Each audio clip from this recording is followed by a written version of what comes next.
Yeah, so hi everyone. I think that I'm loud and clear now and everybody can hear me. And so I think the meeting for today is basically just to respond to some of the questions that keeps coming.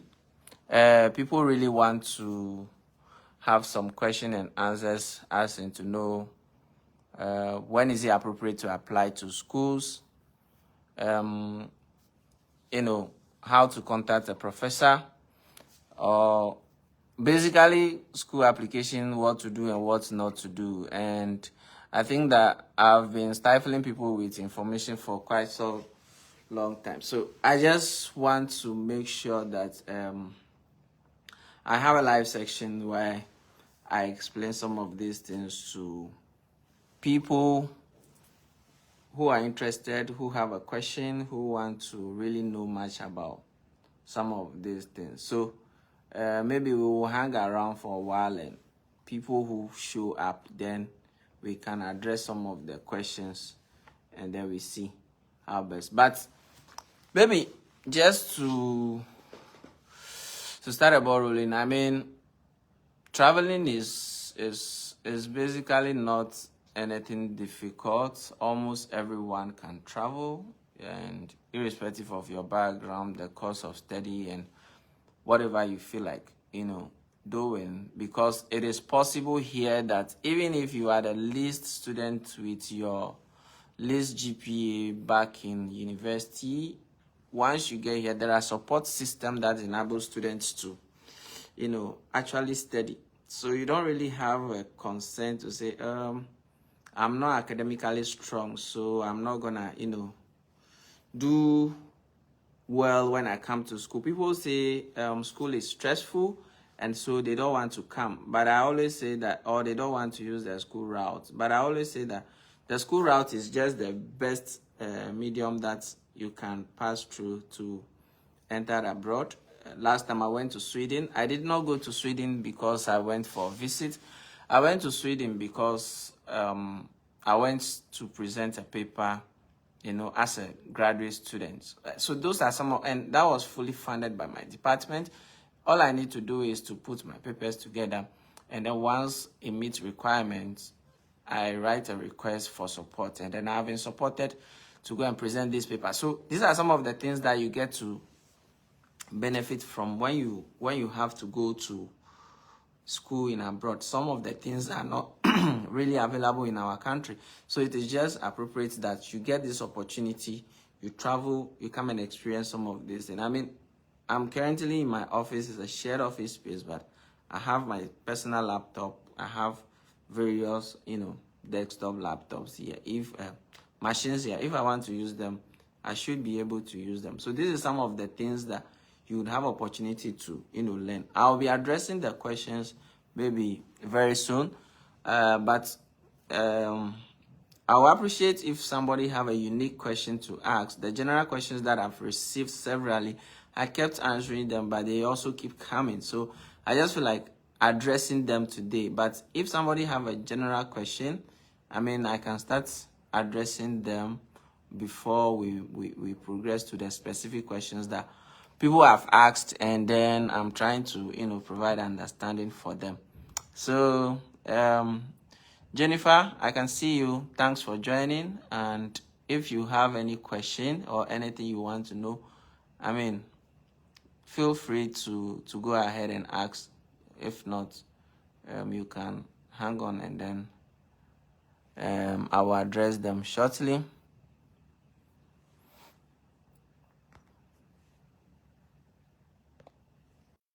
So I'll just wait a while.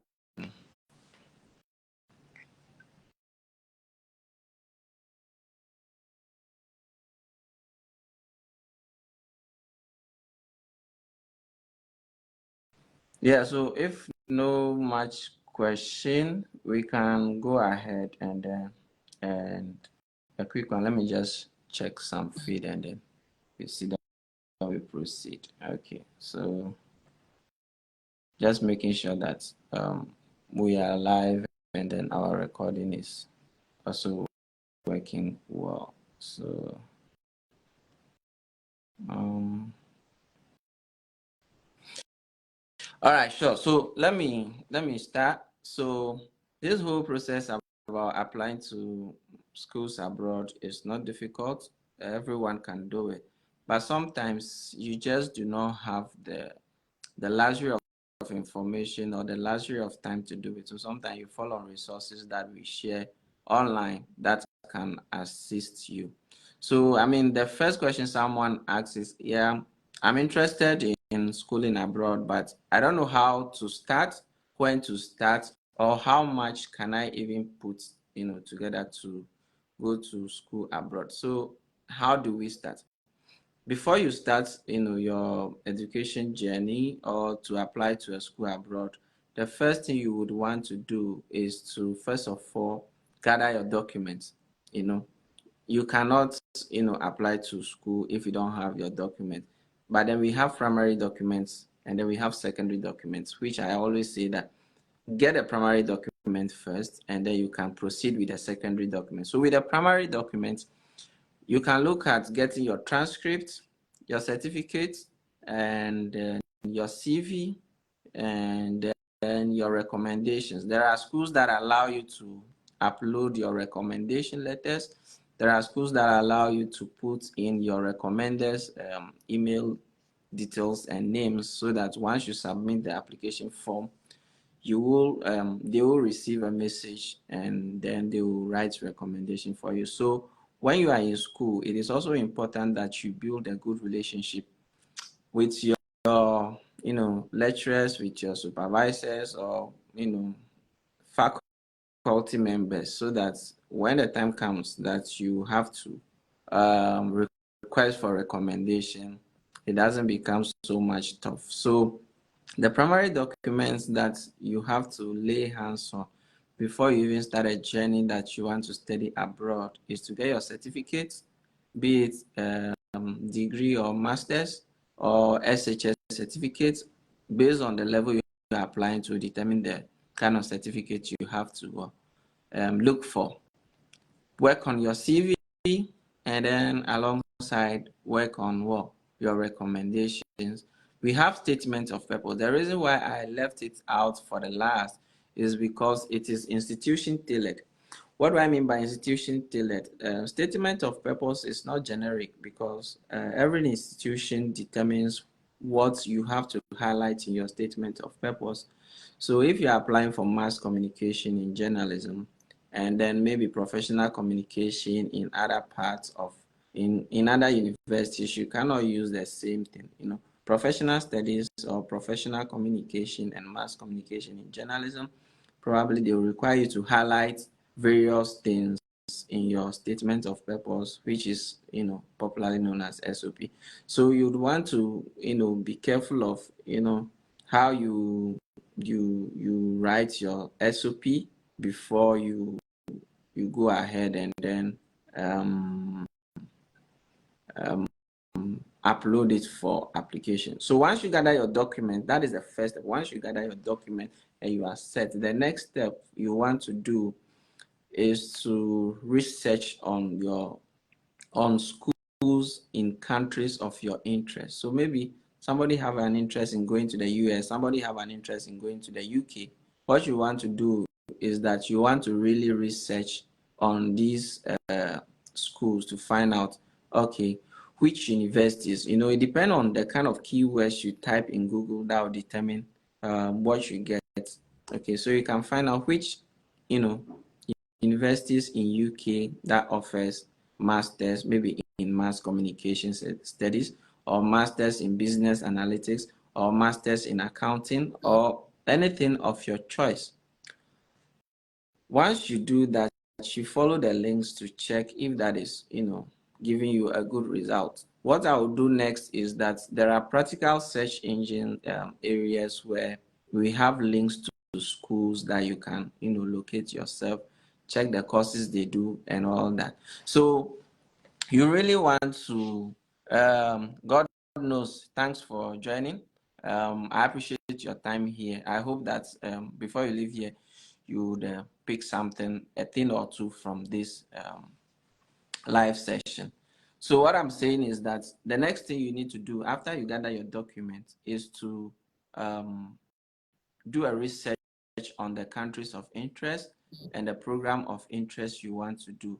Once you do that, then the next thing you want to do is to check various programs. It's very, very, very, very tough process, but it's always rewarding, because when you spend your nights, when you spend your midnight bundle to check on these schools, write to the professors or program directors, and then at the end of the day, they are responding to you. It makes sense. It gives you an edge over application. Now, when you research on the school, every department have what we call program directors. So if you get a school of your interest and then you really want to apply to that school, what you want to do is to locate the who is in charge of that program. Okay, so you are looking for program directors of the department you are applying to. Their emails are always there, their contact numbers are always there. It is kind of refreshing when you build personal contact with your program directors. So maybe I'm in charge, or I'm interested in studying agricultural communication in any university. So I research on that university, and then I got to know that this is the one who is in charge of that program. So I pick the email, and then I will go to the course column, and then I'll go and research to find out the program details, requirements. Some of the programs, they put requirements, English proficiency, GRE.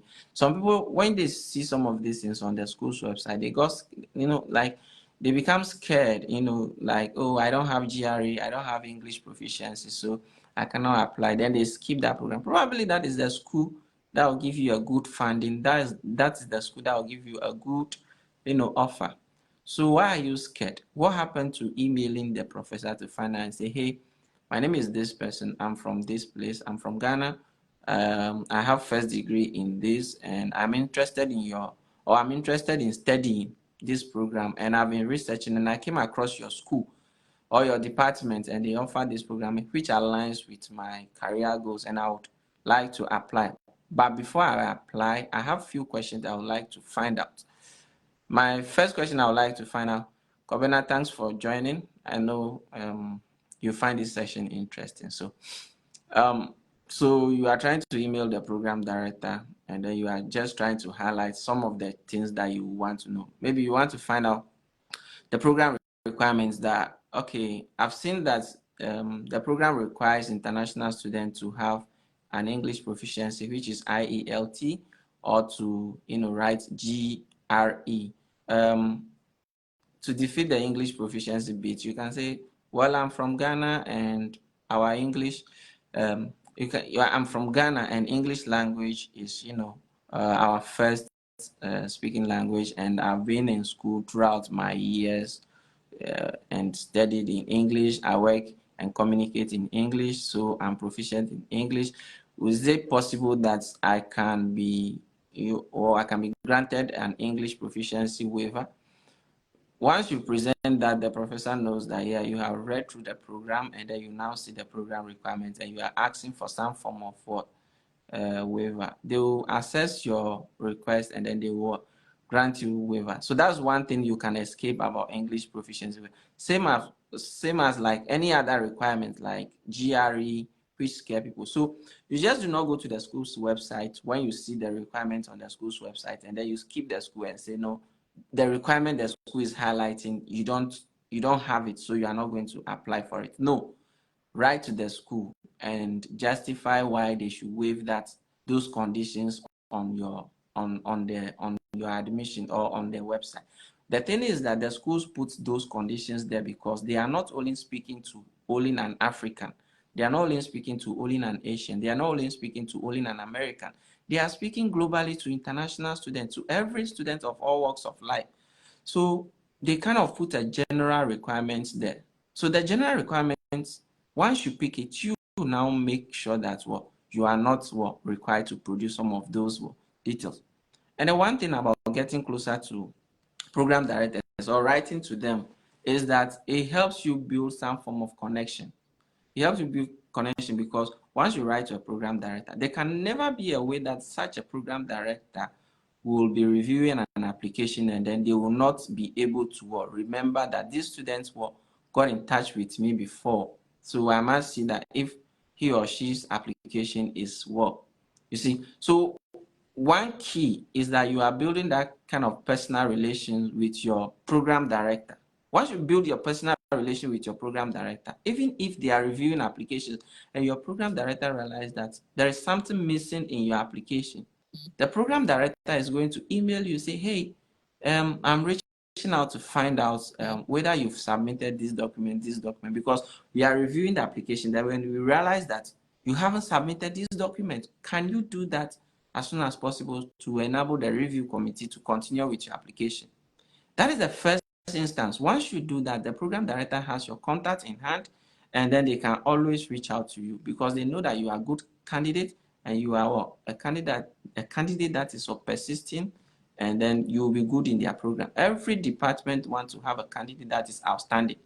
So once you build these personal connections, you make it easier that your program director or anyone who is in charge of the program can easily get in touch with you anytime, whether day or night, just so you can sail through the program. That's in the same vein. They can even, vote on your favor. Admissions to limited programs are based on votes. So admission review committee will then have to vote to determine which candidate they are going to select or accept into the program. Schools that accept students into funding programs always vote on decisions. So if they have to vote based on decisions, then there must be that connection. There are schools that they only take 2 people in their programs. That is maybe PhD or masters. Masters, you have like 5 people in the program. My program like this, we are less than 10. We are like 7 or so in a major program. So you can imagine if you are applying to a school that takes just 5 people or just 10 people, and then you are not building that kind of close connection with the program director, how are you going to be selected? Or who is going to fight for you if aside your academic qualifications? So building personal relations with program directors is very, very, very important. So what have we highlighted so far? I highlighted that before you go to school or before you have intention to apply to any school abroad, the first thing you need to look out for is to work on your documents. Work on your documents, locate your primary document, your CV, your academic transcript and certificates, statement of purpose can be written based on the program, and then recommendations. Okay, build good connection with your undergraduate or graduate professors and lecturers back home, so that when it comes to recommendations, it can be easy for you, right? And then once you get your documents, the next thing to do is to know the country of interest you want to apply to, and then you go to the search engine and start typing, which schools in maybe Canada or which schools in USA offer masters in mass communication and journalism. A lot of schools will come, and then there are schools that offer programs of online, and there are those that do their programs on campus. Be careful you don't go and apply to those that are doing it online, because I don't think anyone have interest in doing their program online. But if you have interest in doing it online, then you can go ahead and apply for those that are doing it online. But if you have interest in doing it offline, you have to look out for schools that are admitting students for on-campus programs. Okay, the ones that you get a school that are admitting students on campus, the next thing you want to do is to locate your program, read the program requirements, and then reach out to the program director. Reaching out to the program director, I emphasize that it is key, because sometimes some of the programs, they admit very limited students on their program. So once you reach out, you build that personal connection. Sometimes they give you admission fee waiver. You don't have to pay maybe $100. There are codes that are given to heads of department so that they can give it to students who are applying to their programs. It's a cost to the department, so they provide codes for interested students. Sometimes you have to join live sessions of the school and then ask questions, and then they will give you admission fee waiver. So most of these opportunities are there, but it's a step-by-step thing, and you have to be meticulous in your process actually to get some of these things ongoing. So once you are done writing to your major professor or writing to your program director, hopefully they will respond to you. If you wait for like maybe a week you haven't heard, you can pick their number and call and say, probably you may get to their assistants, or you may get directly to them and say, hey, I'm this person, I've written a mail a while ago or for almost a week now, I haven't gotten a response. I'm interested in this program and I've written, and I just want, politely, not like you being rude, because they also have works to go after. You understand? So once you get a response from your program director and what have you, the next thing you want to do is that they'll give you go ahead. Some of them will send you links to, do more or read more about the program of interest. And if you're interested, or if you have further questions, then you get back to them. Then you go ahead and apply. If there is something you are not clear of, don't be hesitant to write back to them. Out here, they want people to talk. You need to talk, express yourself. There's freedom of expression. All you need to do is write a good English, send it to them politely. Don't be rude. Once they know that you are articulating, that is where it's going to happen. Okay. So once you get your waiver code to apply for your school, apply. And then the next thing you want to keep your, program director informed is about funding. You really want to know whether there is funding in this program and how you can apply for it, or how are international students selected for funding. Schools provide funding to every kind of student. They don't really discriminate. Once you are qualified, you'll be put on funding, or you'll be put into the competitive bits, and then somebody needs to defend you that, oh, this student is good, we need to admit him, and then give him either partial funding or full funding. Okay, so you submit the application and then you wait for a decision to happen. Do you understand? What I always advise people to do is that it is not good to apply to one school and say you are done. At least have like 5 schools, which gives you an opportunity to choose in between. Even if 2 didn't give you funding, maybe at least 3 should give you partial funding. Partial funding is just good because sometimes it helps you in visa process. It doesn't mean those without funding do not also have the chance for securing their F1 visa. Just that sometimes if it becomes very critical to consider students, they consider those with funding. So you really want to be sure of some of these things. Even if it is partial funding, you can pick it up and then you go along with it. One advantage is that once you enter the school, there are several other opportunities. Your international student office have funding for international students, but you must be in the school for 1 year, and then you can be a beneficiary of that. Other departments would come up with, oh, we need a student who can be on this program for us, and it comes with funding. International schools, or most schools in some of these countries, especially USA, have funding. You just have to be good, and you just have to come here. So even if you don't have funding, and then you secure admission, and then you can further your first semester tuition, or you can further your other course, just come. You understand? There are opportunities that your department will see how good you are, and then gives you chance to work towards your funding. So those things are there. Now, other questions people ask is that, so after I've applied, after my I-20, what's next and what have you? People also talk of accommodation and every other thing. I'm like, look, don't worry. Yeah, I know our experiences back in Ghana in terms of if you go to school, university in GIJ or Legon, you know how difficult it is to secure accommodation. Students struggle to secure accommodation. So once you are traveling abroad, you are worried about accommodation, and the schools here, they have plans towards international students and every other student. They plan before they admit. If they don't have the facilities, they don't admit. So once you get admission, what they do is that they will send you admission package. The package includes from your starting of visa process till you touch down here and where you are going to sleep. Some of the schools will even have the opportunity to pick you up from your airport to your hotel. All you need to do is follow the package and the process that has been outlined in your admission package. So once you get admitted, we have what we call Department of Residence. Department of Residence will send you a message that you need to apply for your accommodation. I always advise the first year student to take accommodation on campus, because what it means is that you are not going to pay upfront. Even if you are on scholarship or you are not on scholarship, you are not going to pay upfront in most schools for accommodation. What it means is that your accommodation, you can apply for it, lodge into your accommodation, and then the bill will be sent to your university bill.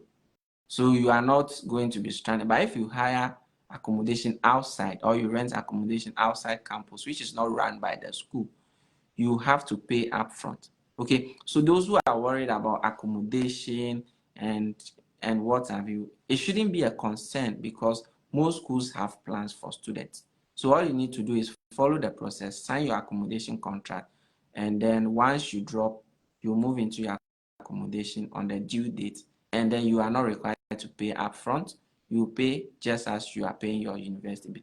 When you are on assistantship, it's even more better, because the accommodation, everything will form part of your assistantship. So once they pay you, can remit some of the monies to take care of your accommodation. Okay, so those are some of the things. So the journey to study abroad really is not really that much difficult. Everyone, those who knows me can test to the fact that it's not really the case that I should be able to, travel. But this is it, and this is me. So I have this conviction that everyone can, travel. It doesn't really matter the issues of, you are not academically strong, you are scared whether it will be stressful to study here. Another thing that people raise is issue of low GPA. Look, schools here are very discerning. They understand student challenges, and especially when you are international students and things that you have to go through. There are people who spend so much, working alongside schooling. Working has taken part of their school and academic activities, so it's affected their academic performance. So when you are writing your statement of purpose, and you know that the school highlights that people should have a GPA of not less than 3.0, but I saw the program, you know that this is a program best fit for you, saw the funding, good funding, and then you are writing statement of purpose. Why wouldn't you address your low GPA in your statement of purpose? Highlighting your GPA that, look, I am a very good student, but during the time I was pursuing my undergraduate studies, I had a challenge. Maybe I lost my sponsor, or I got sick, or anything that happened to you that affected your GPA. Maybe you were faced with several other challenges, accommodation issues. You have to be trekking from far away before you get to the school. Yes, when I was in school, people have to trek, far away.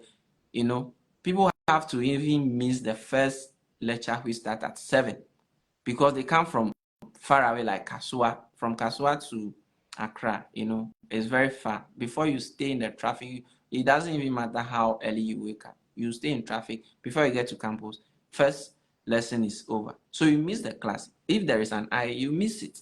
So it will affect your GPA or your final GPA, cumulative GPA. So when you are writing to the schools, address the reason why you have low GPA. Address it. Simple. In a single line or two. Let them know that, look, during my undergraduate, this is what happened, and it has affected my GPA. But it doesn't mean I'm not academically good. I hope that when you admit me in your program, I can do well. Do you understand? So once they are reviewing your admission, and then they see that you have highlighted the essence of having a low GPA, or the challenges that you have faced, that is why you have a very low GPA, they are going to do what? They are going to consider you.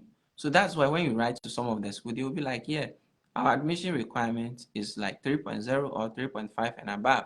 But there are exceptions to students with peculiar issues. Okay. So, those are some of the things you want to do. Okay. So even if you have 2.0, 1.5, be confident enough to address it in your GPA. Say, look, yes, I have 1.5. I know it doesn't meet you. Admit that, yes, you are aware that requirement for the program is 3.5 and above, or 3.0 and above. But then you have what? 1.5, 2.5, or 2.97, or 2.0. The reason why you came up with or you graduated with this GPA is as a result of what? One or two reasons. Outline the reasons and tell them how you have overcome that reason or those reasons. Okay. And then how you are prepared for a graduate school or whatever level you are applying to. Once you do that, you are done. It's either they consider you for admission or not, because you have nothing outstanding that the school needed and you haven't addressed it. Do you understand? And look, mostly people are like, how do I write my statement of purpose? Can you help me write statement of purpose and all that, or statement of interest? These are not really any difficult. It's like telling a personal story. Okay, so you want to go and pursue masters in journalism or masters in mass communication and journalism. What really interests you, that is why you have to apply for this program. Mind you, your statement of purpose will replay back when you are going for your F1 visa. Don't forget, because when you get to the F1 visa, they will ask you why this program, and you have to rekindle whatever you have written in your statement of purpose some time past. Okay, so writing your statement of purpose is really important, and then you need to write it just like a personal story. But you must, some of the schools indicate what you must highlight in your statement of purpose. Some of them will ask you to highlight your strengths, your academic strengths, and what makes you a qualified candidate for this program. Okay, so you need to really highlight some of these things. It's not, guys, it's not difficult, just that you need to be focused. Because take laziness out of it. Give yourself 1 year and say, okay, by next year 2024 fall, I want to apply to these schools and I want to be admitted to these schools and I want to be in the US by next year 2024. Trust me, you are going to be there. There are several schools, that we haven't even discovered. If you realize that the mainstream schools, the known schools, the bigger schools, the Ivy League schools, the first class schools are not, admitting people, and they are not responding to you. Some of them are saying, we don't have space, you can defer your application or your admission to next academic year. Look for the smaller schools. There are smaller schools that even have funding. Some of the smaller schools even have funding. Some of the schools, they even need international students and people are not applying. My department like this, I'm the only black person in the class. You see how intimidating it can be. Maybe a class of 7 and then you are only the black person there. It requires you to do more. It requires you to do more because you don't want to falter. You don't want to, just be there just for going sake. So guys, in as much as you have interest to come and study abroad, there are so many opportunities here. People also ask me questions about how do I package food and stuff to bring. Look, just bring what can take care of you for like maybe a month or for 2 weeks. The challenge here is not about food. No, the challenge is not about food. The challenge is about, you keeping up with your academic, activities, and then keeping up to date with what you really want to do, okay, or the purpose of which you are, admitted. There are support systems. If you get here and then you are still not getting the academic grants, you can go to, we have the student service department, and then we have health and wellness department, and then you can always go there and say, look, I'm not getting it.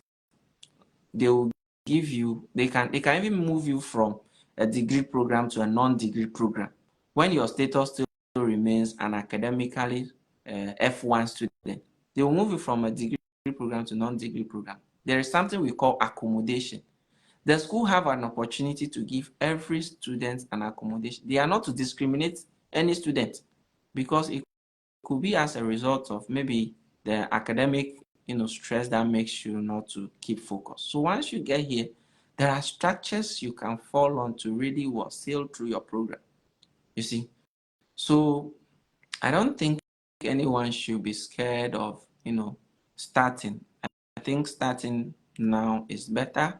And then if you really want to start, the first thing is put your documents together. Sometimes there are people who ask, what do we start with? Please put your documents together. I mentioned that put them together first. That is the first step. Now let me quickly talk about funding, because there are those who also ask that, well, how much do I save? Technically, if you really want to apply to schools, in US, technically, in terms of funding, there are three things you pay for aside external expenses. Okay, there are three things. So I'll mention them. School, if you are not given an application fee waiver, you have to pay for application fee. Sometimes some schools that even give funding will not give you application fee waiver, because they really want to see students who are serious and want to pursue this course, not necessarily because we give them fund waiver. So you have to pay application fee. I always say that apply to five schools, so prepare application fee for 5 schools. Sometimes some of the schools charge $56, some of the schools charge $100. So between $50 to $100, keep any of this amount for at least 5 schools. That is the first thing you technically pay for. The second thing is that you are going to pay for visa fee, because once you receive your I-20, you will be made to pay for your visa fee. Your visa fee, I think currently is somewhere around $185 thereabout. Okay, that is the second thing you will pay for. The third thing you will pay for is something that we call service fee. Once you are coming to the US, you are required to pay somewhere around $350 for your service fee, and that money is paid in the US. So you really want to get that $350 also on standby. Technically, that is it. Some schools also require students to make initial deposit. I always advise that maybe if it is not time limited, maybe we cannot have any other school, or schools are done with the application, then we can apply to those schools that have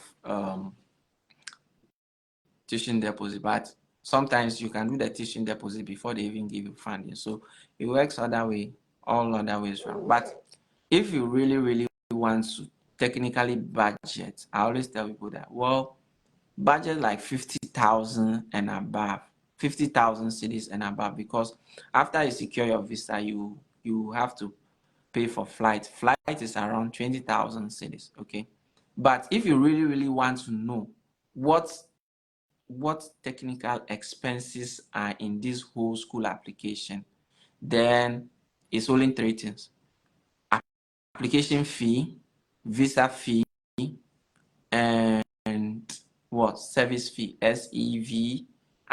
Those are the three things. And sometimes to the extreme, you pay tuition deposit, which ranges between maybe $200 to maximum $500.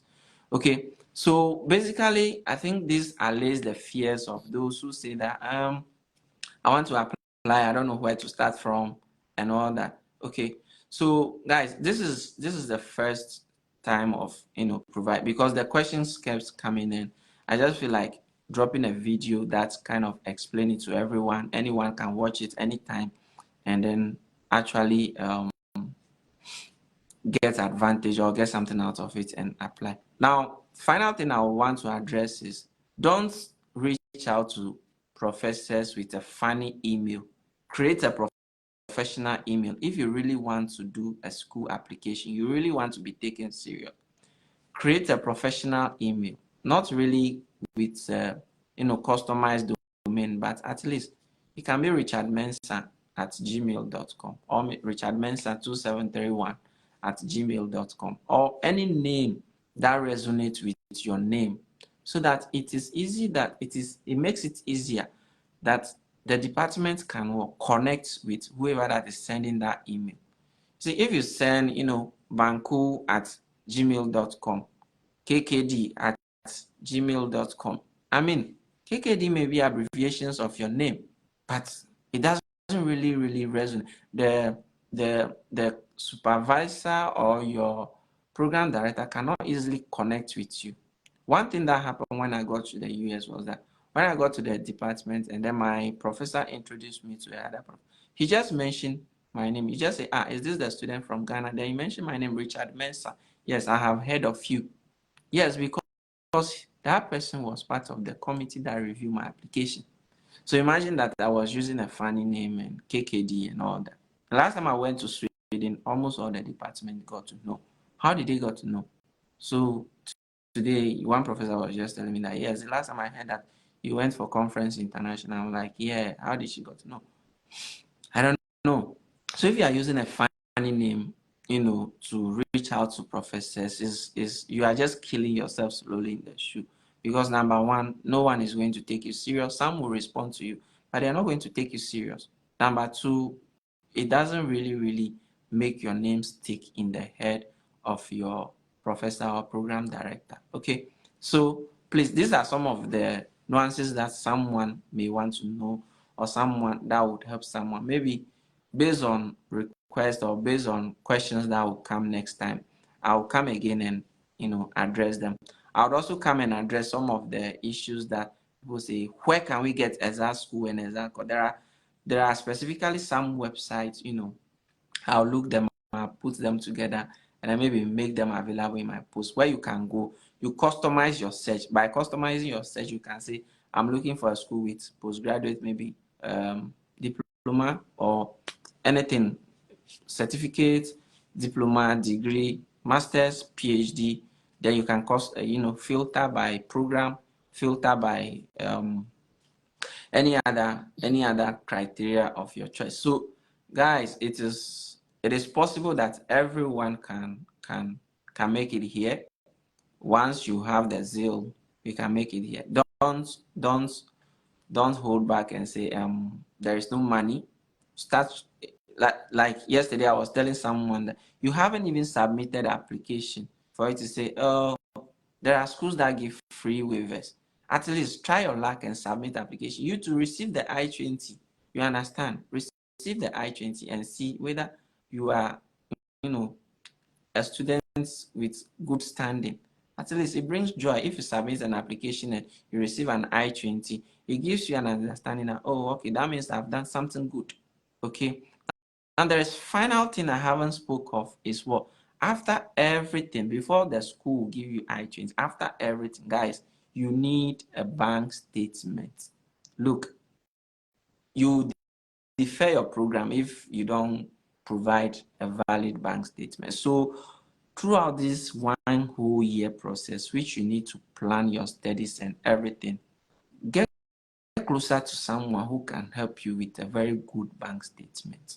Your uncle, your auntie, boss at work, relative, or any other means that you can get a very good bank statement. Now people ask, how much bank statement do I need to have? I don't really know how much bank statement you need to have because this is dependent on your program. However, what I've come to realize in recent times is that there hasn't been any bank statement that is less than $30,000, but that is depending on your program, to like less than $30,000 and above. So I've seen $50,000, I've seen $60,000, I've seen $25,000, I've seen $28,000, and I've seen $10,000. Yeah, I think my program required that I show a bank statement of $10,000. You understand? So guys, whilst you work on school application and all these stuff, also get closer to people who can give you bank statements, or get closer to people who can help you, with bank statement. One thing is that don't hold on with promises that, oh, my uncle say when I gain admission, he will help me or something. Sometimes she'll be disappointed. There are people who promise you that when you secure a visa, I'll buy you plane ticket. Trust me, when you secure a visa, you reach out to some of these people, you will not get them. So I always advise that always have a plan B. Always have a plan B, because people will disappoint you. So you can't put your trust in an uncle, an auntie, or anyone and say, these people promise that they will give you money, so all I need is to secure admission and it will go well. Have a plan B, so that in case they failed, you can follow your plan B. Even in school admission process, you need to have a backup plan. I know a student who got an admission for fall 2023. Full funding. The school gave her a date to submit visa appointment, just to show that she'll be ready to come. She couldn't do that. She lost that opportunity. Now, the plan B that we had gave her an opportunity to go to school in spring. Lo and behold, she went and then she got admitted. She got approved for her visa. So now she's going for the second school. Do you understand? So imagine that she applied to only one school and then she lost that opportunity. That means that it would have been nothing there for her. She'd have to start all over again. So always have a plan B in everything. Even if somebody promised to give you bank statement, all you need to do, please still have plan B. Even somebody promised to help you review your statement of purpose or whatever, have a plan B. Still reach out to another person to say, hey, can you help me with statement of purpose? Even if somebody promised to give you recommendations, still reach out to another person and say, I need a recommendation. It is not bad to have in excess. It is just good to have in excess so that you can fall on your backup plan. You understand? Backup plan is very good because it helps you. Okay. So please, everyone, have a backup plan in everything you do. Okay. So I think that this is where I would want to end today's sections, and I'm glad that few of you made your time to join. Keep your comments coming. Based on the comments, I will address almost everything, and then I can assist almost everyone for any of the countries: Canada, UK, and USA. Those are the three countries that I can assure you that we can do application through. Aside that, please, the other countries, I am not bothered to know maybe probably what they offer. So if you are submitting your application to any of these countries and then maybe you just need a quick review of something or quick question, drop in. You can send me your message or you can DM me. I'll respond, not instantly, but as at when I get a free time, I try to respond to most messages.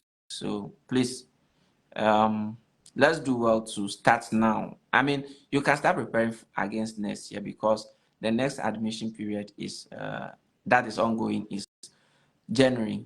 People will start class in January, and so okay, you really want to get my email. I'm going to leave my email in the comment section so that maybe you can get in touch. So just hang on, I'll leave my email in the comment section. If I don't, please feel free to contact me. I will definitely make it available for you. So please, let's do well. If you don't have money, start preparing against next year. There is no rush, but just make sure that there is time to everything. So do it in your own time. People say we are doing national service, we don't have time. National service is over now. Do you understand? So spend your few time before you get a job. Every day apply to one school. Every day apply to one school. Imagine that every day you are applying to one school or you are reading on a school every day. Make it like somebody is paying you to do it, because at the end of the day, when you get here, the opportunities that you are going to be enjoying, they are enormous. So every day apply to a school, or every day try to review a document for a school.